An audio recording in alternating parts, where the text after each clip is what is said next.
Είχα γνωρίσει τον Γέροντα Παΐσιο όταν ήμουν στον Νηπιαγωγείο, αν και από αυτή την περίσταση δεν θυμάμαι πολλά πράγματα.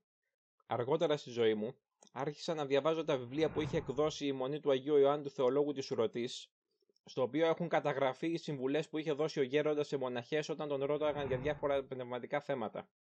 Ήταν κάτι που υπήρξε πολύ καθοριστικό για μένα, γιατί άρχισα να καταλαβαίνω χάρη σε αυτά πιο καλά την νοοτροπία που πρέπει να έχει ένας χριστιανός. Ο Γέροντας, όπως και όλοι οι Ορθόδοξοι πατέρες, δίνουν μεγάλη βάση στο πώς σκέφτεσαι περισσότερο από το τι κάνεις. Μπορεί κανείς εξωτερικά να μην φαίνεται να κάνει κάτι λάθος και μέσα του να κυριαρχεί το μίσος.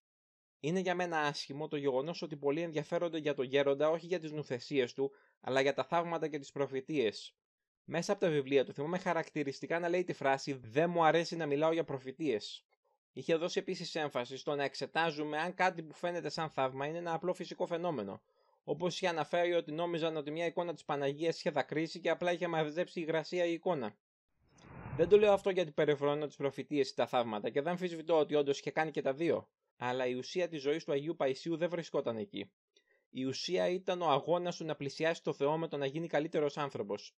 Και το παράδειγμα του βοήθησε πολλούς να βελτιωθούν οι ίδιοι και να γίνουν και οι ίδιοι πιο ευτυχισμένοι και να κάνουν τους γύρω τους πιο ευτυχισμένους. Με τις ευχές του ελπίζω να μπορέσουμε να τον μιμηθούμε.